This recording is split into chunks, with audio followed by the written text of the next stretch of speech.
talking about chasing McLaren and the emphasis that Red Bull has put on trying to take the championship battle to McLaren this season, is coming a lot of questions about exactly how the hell are your boys in Papaya Orange so far ahead of the grid, and the magic of, you know, their leads, where they've continued to gain leads through the first 6 rounds. And heading into round 7, we've heard a lot about McLaren's ability to keep its rear tires alive. I want to discuss the engineering behind McLaren's rear braking cooling ducts. The race did a really good job of breaking this down, but I wanted to bring this to you guys here on the Lapped Podcast, utilizing some of these resources that we've got within the media sphere. And the race does a really good job of at least diagramming what the braking duct looks like for the McLaren, how it's possibly working, and how it's affecting the car. And where is all of the speculation stemming from, like how it's working and why they're so successful? Red Bull have been pushing the FIA and F1 officials to investigate the McLaren a multitude of times, including going back to last season. This time it's bringing thermal imaging from the back of the McLaren during a pit stop in Miami. And within that, seeing that the temperature of the tires was a lot lower, was a lot cooler than the rest of the grid.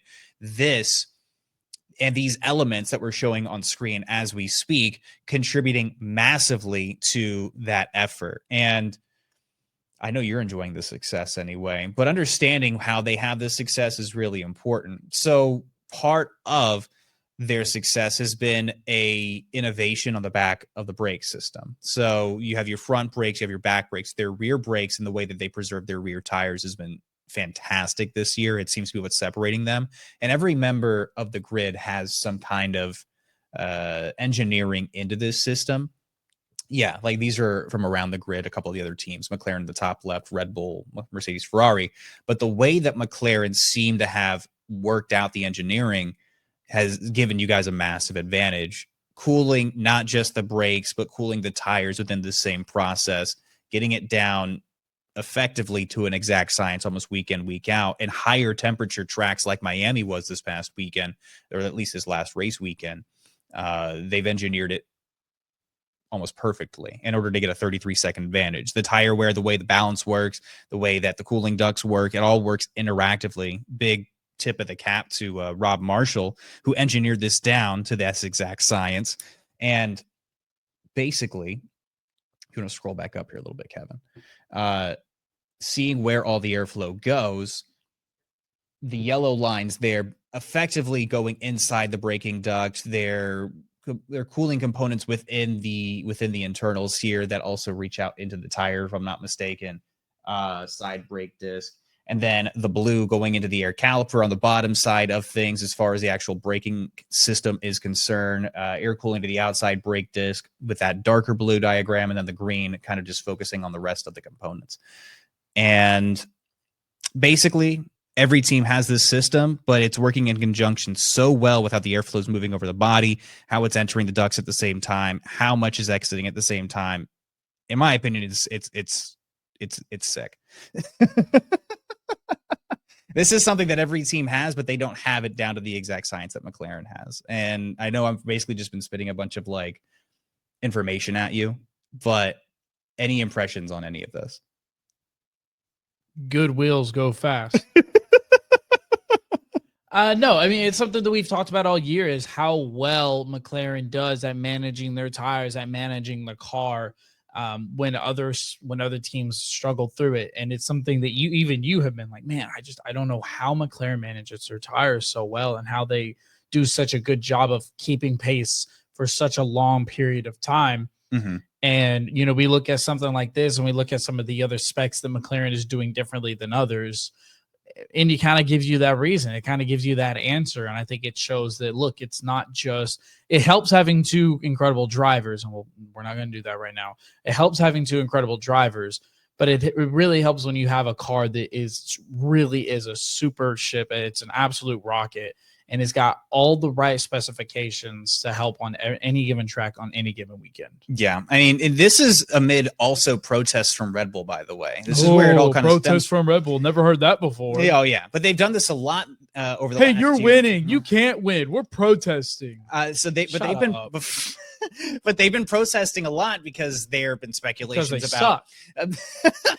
Because they believe that like they've been using some water vapor trick, or that they've been finding extra outside of the rules ways to cool down the calipers. Right here. Yeah, using tire water if you're really tongue in cheek. But no, the FIA took a really, really, really extensive look at these mechanisms that McLaren put together after the Miami Grand Prix and found them legal.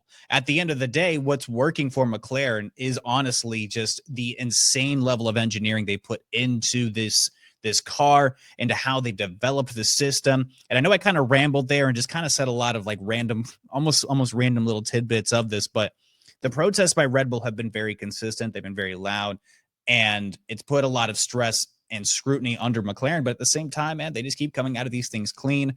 What they've got is a super engineered piece of machinery. And part of this is also the data it's getting in testing, because the interior elements of the braking system have to be completely covered, but during free practice, you have a little bit more liberty to move around and maneuver things. The data they're collecting during free practice is 100% transitioning into how the airflow works going into the car based on temperature, how it's exiting the back of that rear brake duct, all within a very well-confined, very, so to speak, well-oiled system that's been developed by McLaren. And another element that I mentioned a little bit off camera with Kevin is something that they're also utilizing. There's speculation they're utilizing technology that's basically like a bioceramic that absorbs heat, but it doesn't necessarily heat up at the same time. So the way that you would like melt an ice cube and it immediately turns to water, they're effectively using materials that absorb all that heat, but then remain cool at the same time. It's kind of crazy. Wrap that around with like carbon fiber and stuff. So there's a lot of speculation as to like how much engineering is going into just the simple rear brake ducts. It kind of gives you a visualization and maybe a better understanding, or at least more of an appreciation, TLPs, that these cars are super engineered. These things are rocket ships, and that's why they're worth like $13 million. And that even just that separates an already insanely fast car in a Red Bull or a Mercedes from a 33-second winner. That's why you come to the Lapped Podcast, so you can learn things like that. Incredible. We do all the reading. I do all the reading, so you guys don't really have to. And hopefully that all kind of made sense. I know there's a lot in that, but